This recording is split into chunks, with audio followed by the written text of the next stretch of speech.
हाँ भाई, राम राम सबने। हाँ तो देखो, आज एक नए टॉपिक की शुरुआत करते हैं। कोशिका।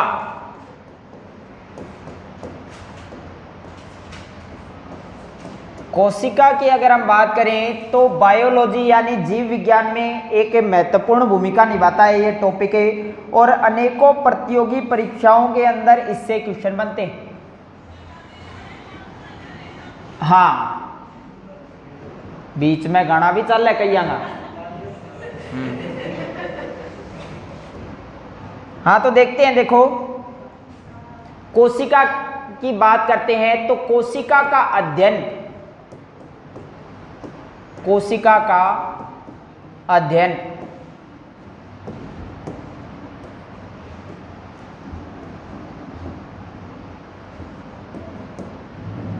साइटोलॉजी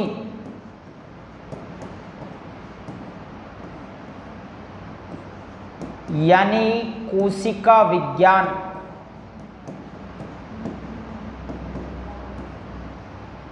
कोशिका विज्ञान इसको कहा जाता है साइटोलॉजी। कोशिका रियल में होती क्या है? वास्तव में एक कोशिका जो है वो किसी भी जीव जंतु के या जीवित प्राणी के शरीर का एक सबसे छोटा भाग होता है जो क्रिया करता है, कार्य करता है। उसी से उस जीव की शुरुआत होती है। तो देखो, कोशिका में एक और बात ये निकल के आती है कि शरीर की सबसे छोटी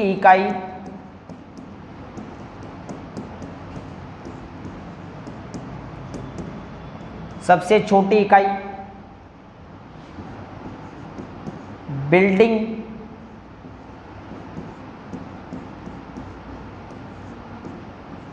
ब्लॉक, क्रियात्मक या संरचनात्मक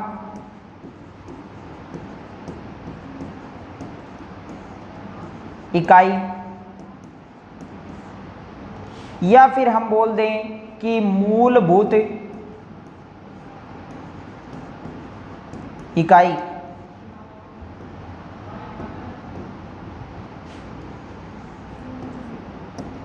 तो ये केवल एक कोशिका के बारे में है। यानी कोशिका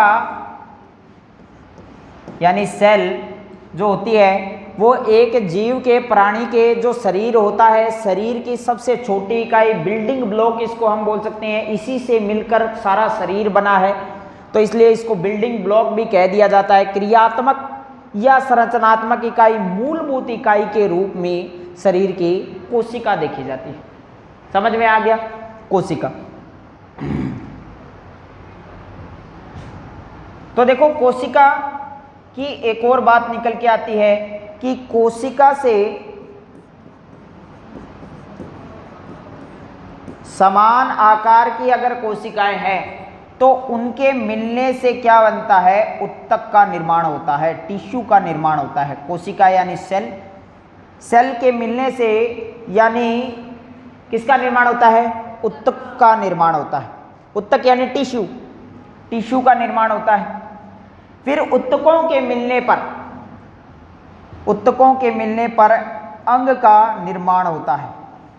अंग, ऑर्गन का निर्माण होता है। और ऑर्गन के समूह को, यानी अगर हम बात करें अंगों का जो समूह होता है वो अंग तंत्र होता है। और अंग तंत्रों का जो समूह होता है उसी से निर्माण होता है शरीर का। यानी अंग तंत्र का समूह या तंत्रों का समूह शरीर है, जिसमें मुख्य रूप से हम देखेंगे एक एक जो तंत्र है, जैसे मुख्य रूप से 6 तंत्र पढ़े जाते हैं। सबसे पहले जैसे बात करें पाचन तंत्र, श्वसन तंत्र, रक्त और रक्त परिसंचरण तंत्र, कंकाल तंत्र, मांसपेशीय तंत्र, उत्सर्जन तंत्र। समझ में आ रहा है? तो ये कुछ तंत्र पढ़े जाते हैं। इन तंत्रों के मिलने पर ही पूरे शरीर का निर्माण होता है। लेकिन सबसे पहले क्या चाहिए अपने को? कोशिका। कोशिका के मिलने पर क्या बना? उत्तक। उत्तक के मिलने पर अंगों का समूह है, अंगतंत्र। अंगतंत्रों का समूह है। तो शरीर की सबसे छोटी इकाई, मूलभूत इकाई, क्रियात्मक या संरचना की इकाई कोशिका होती है। बिल्डिंग ब्लॉक, देखो एक एक चीज को बनाया है कोशिका ने, तो बिल्डिंग ब्लॉक क्या हो गया? कोशिका। कोशिका के अध्ययन को क्या कहते हैं? साइटोलॉजी कहते हैं। समझ में आ गया? तो ये बात निकल के आती है। एक कोशिका जो होती है उसको जो मापा जाता है, कोशिका की मापक इकाई पूछ ली जाती है बहुत बार। कोशिका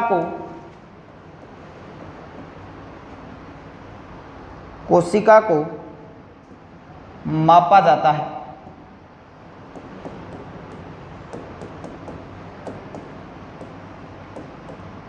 कोशिका को मापा जाता है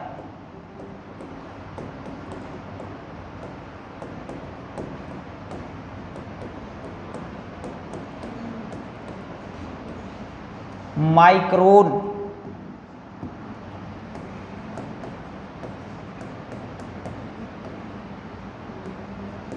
या फिर हम बोल सकते हैं माइक्रोमीटर। माइक्रोमीटर में इसको मापा जाता है। माइक्रो का मतलब होता है 10⁻⁻⁶ मीटर हो जाता है 1 माइक्रोमीटर।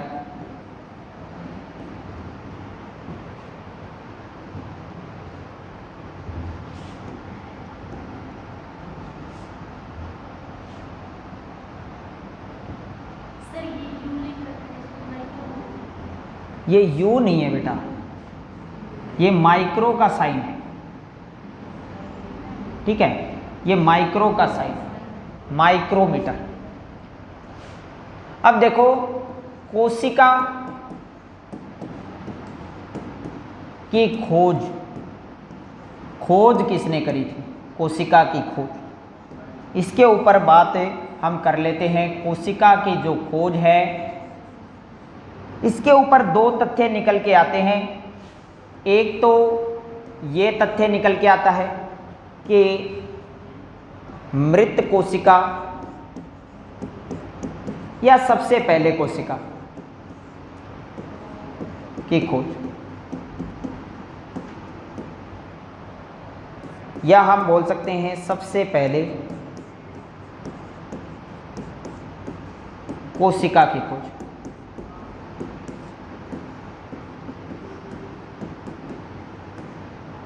सबसे पहले कोशिका की खोज। फिर एक और बात ये निकल के आती है कि जीवित कोशिका की खोज।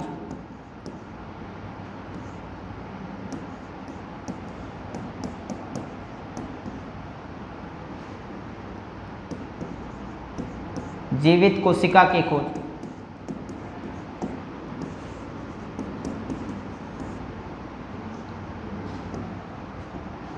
जीवित कोशिका के और मृत कोशिका के खोजकर्ता की अगर हम बात करें तो मृत कोशिका की खोज रॉबर्ट हुक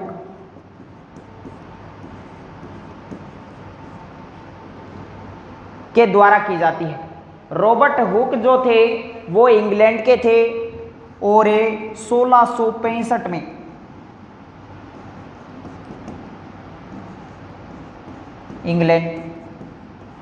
इंग्लैंड के वैज्ञानिक थे।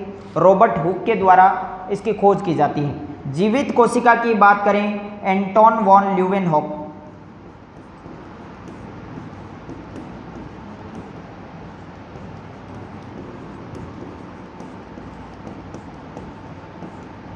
एंटोन वॉन ल्यूवेनहॉक के द्वारा खोज की जाती है। ये हॉलैंड के थे, हॉलैंड के थे।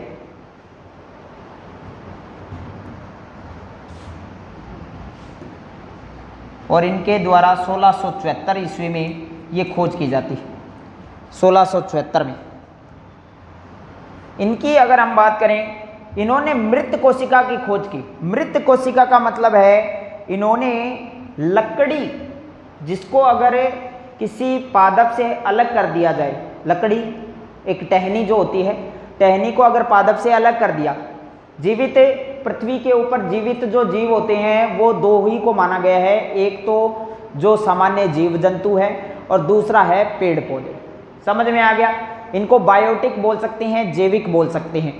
तो अगर किसी पौधे से अगर लकड़ी यानी टहनी को अलग कर दिया जाए तो वो कुछ समय के बाद में क्या हो जाती है? मृत हो जाती है। समझ में आ गया? तो मृत हो जाती है। तो उसी के अंदर इन्होंने अपने सूक्ष्मदर्शी से देखा था। तो ये हम बोल सकते हैं बोतल के ढक्कन, यानी जिसको कॉर्क कहते हैं, यानी जब तक ढक्कन का आविष्कार नहीं हुआ था और उस समय जो कांच की शीशियां होती थी उनको लकड़ी का एक इतना काट करके उनसे ढका जाता था। लकड़ी का कॉर्क इस तरीके से इसके ऊपर लगा रहता है।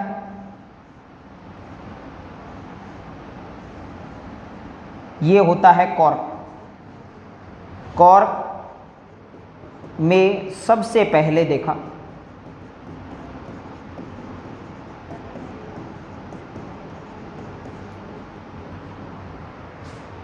लकड़ी के कॉर्क में, ये लकड़ी का था, ठीक है।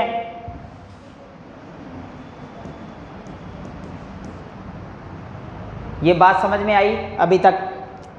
तो लकड़ी के कॉर्क में इन्होंने सबसे पहले देखा, ये बात भी निकल के आती है। इनकी बात करें, एंटोन वॉन ल्यूवेनहॉक तालाब में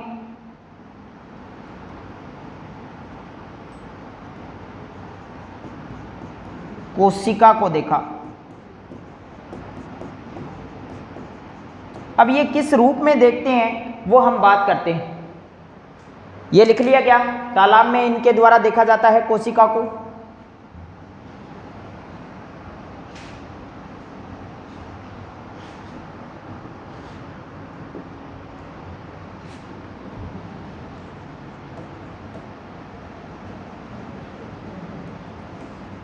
ल्यूवेनहॉक के द्वारा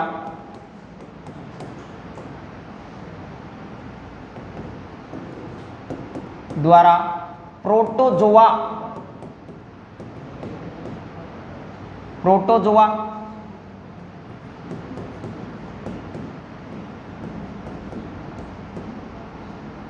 कोमा शुक्राणु कोमा टैडपोल, ब्रैकेट में लिख देता हूं मेंढक का लार्वा या बच्चा बोल सकते हैं, को देखा।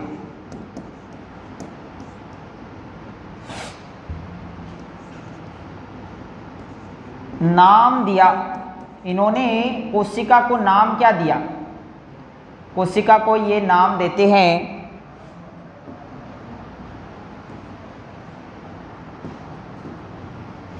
नाम दिया एनिमल क्यूल, एनिमल क्यूल नाम देते हैं।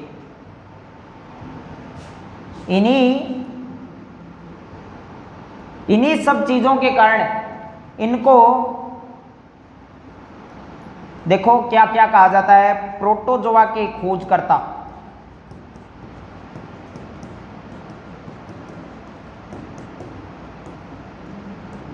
बहुत सारे जीवाणुओं को इन्होंने देखा था, तो जीवाणु विज्ञान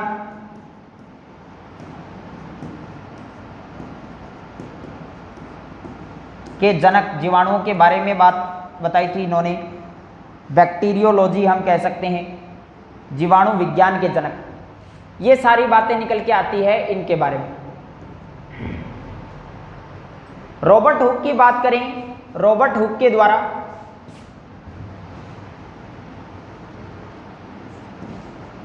मेंढक का लार्वा, रॉबर्ट हुक की बात करें नाम दिया, इन्होंने क्या नाम दिया? कोशिका को क्या नाम दिया इन्होंने?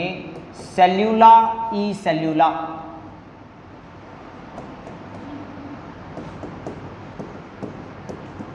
सेल्यूला ई सेल्यूला।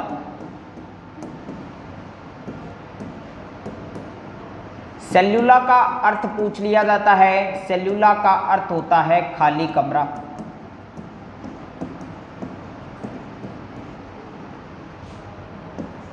इन्होंने इस पर एक पुस्तक भी लिखी, पुस्तक लिखी जिसका नाम है माइक्रोग्राफिया।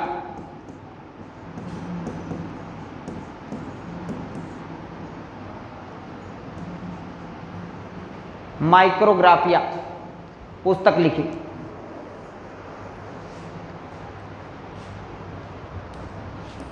इनको ये भी कह दिया जाता है सबसे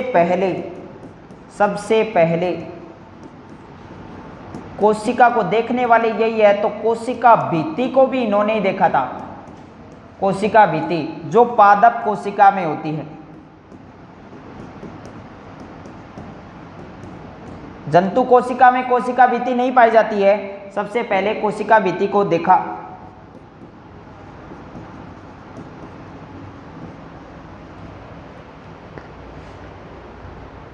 अब जो इतनी बातें हमने लिखी है इसको एक बार रिवाइज कर लेना जरूरी है। कहाँ पर क्या पॉइंट बनता है और किस तरीके से एग्जाम में पूछा जाता है।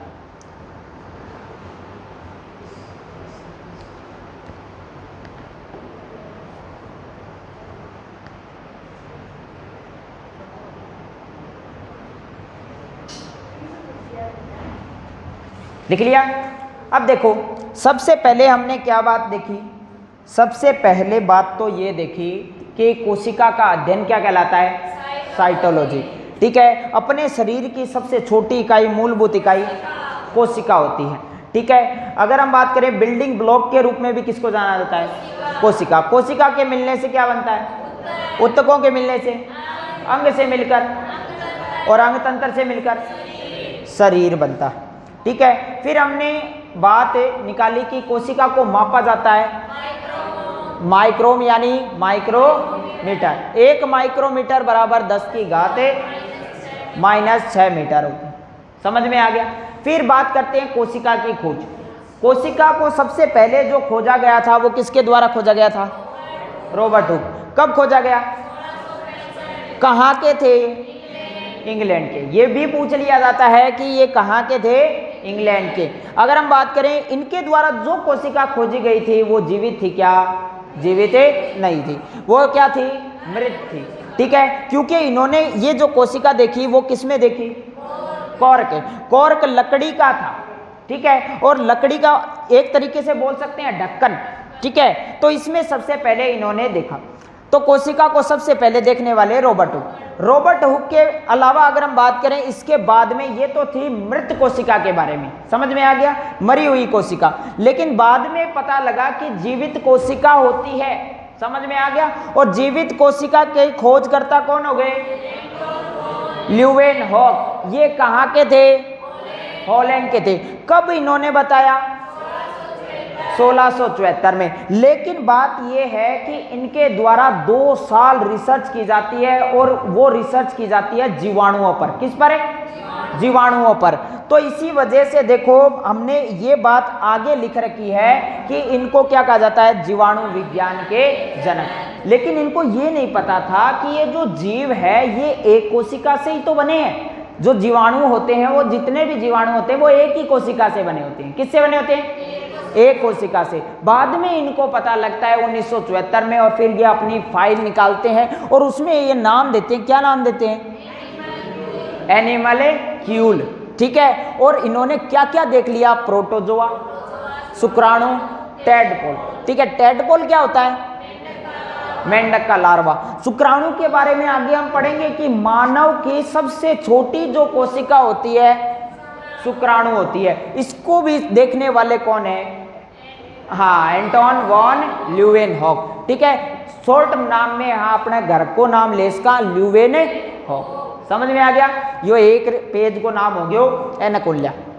ठीक है, फिर बात देखो, प्रोटोजोआ के भी खोजकर्ता कौन है? ल्यूवेनहॉक। प्रोटोजोआ भी एक जीव होता है। समझ में आ गया। मलेरिया नाम की बीमारी देखी है, सुनी है? हाँ, तो मलेरिया नाम की जो बीमारी होती है वो प्रोटोजोआ से होती है और मच्छर के अंदर पाया जाता है ये प्रोटोजोआ। ठीक है, ये भी एक जीव है, तो इसको भी देखने वाले ल्यूवेनहॉक। ठीक है, इन्होंने सबसे पहले जो कोशिका देखी थी वो किसके अंदर देखी? तालाब में देखी। ठीक है, तालाब में ये सारी चीजें वहां पर देख रहे थे। समझ में आ गया। अपने सूक्ष्मदर्शी से देखा था, साधारण सूक्ष्मदर्शी था। ठीक है, इलेक्ट्रॉन सूक्ष्मदर्शी तब तक नहीं आया था। ठीक है, ये बात निकल के आती है। अब देखो यहां पर इन्होंने क्या नाम दिया रॉबर्ट हुक ने? सेल्यूला ई सेल्यूला। सेल्यूला का मतलब क्या होता है? अरे कोशिका मरेडी है तो बेंग माकी मिलोगे कुछ भी कौन मिले। ठीक है, तो इसलिए इन्होंने क्या बताया? सेल्यूला यानी खाली कमरा।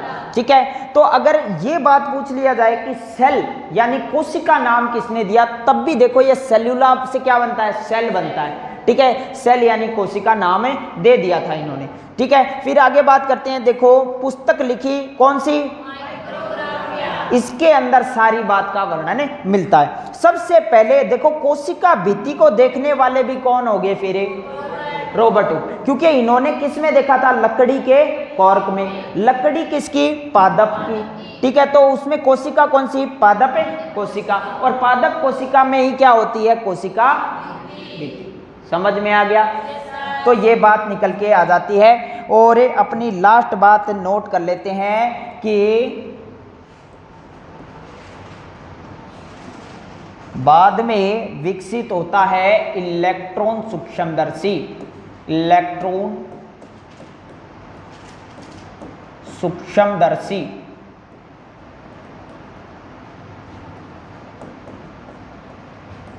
यानी माइक्रोस्कोप।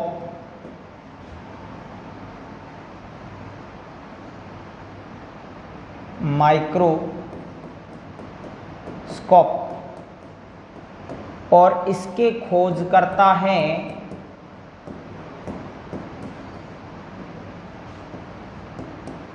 नोल और रस्का। नोल और रस्का के द्वारा इलेक्ट्रॉन सूक्ष्मदर्शी की खोज होती है। सूक्ष्मदर्शी यानी छोटी चीज को बड़ा करके जो दिखाता है वो सूक्ष्मदर्शी है।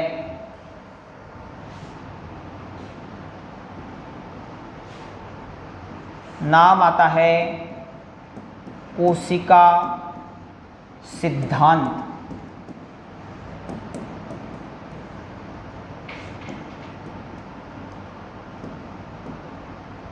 कोशिका सिद्धांत।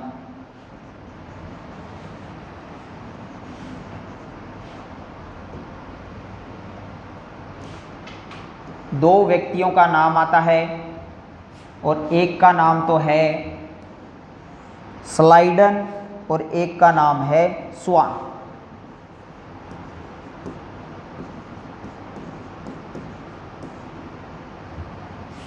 और एक वैज्ञानिक का नाम है स्वान।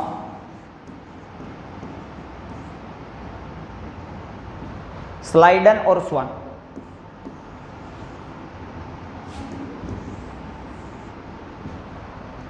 स्लाइडन की बात करें तो ये पादप वैज्ञानिक और इनकी बात करें तो ये जंतु वैज्ञानिक।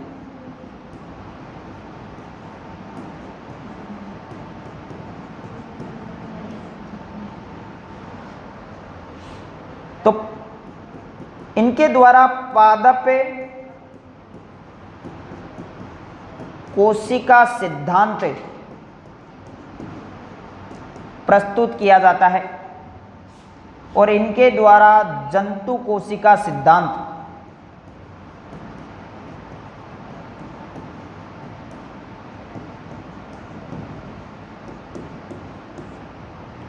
पादप कोशिका सिद्धांत और जंतु कोशिका सिद्धांत प्रस्तुत किया जाता है?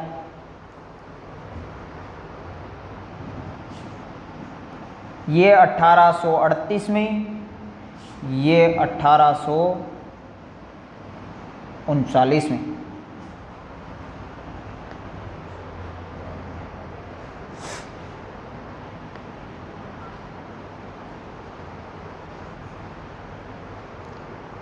तो स्लाइडेन और स्वान दो वैज्ञानिक थे, और दोनों अगर हम बात करें स्लाइडन और स्वान की, तो स्लाइडन तो हमारे थे जर्मनी से, और स्वान जो थे वो ब्रिटेन के थे।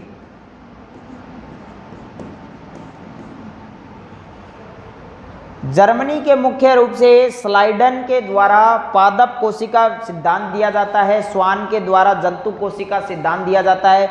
दोनों ने अपने मिलकर के रिपोर्ट प्रस्तुत की करते हैं एक जगह पर, और बोलते हैं कि हर एक जो जीवित जीव है वो कोशिका से मिलकर बना है, और कोशिका ही सबसे छोटी इकाई के रूप में देखी जाती है।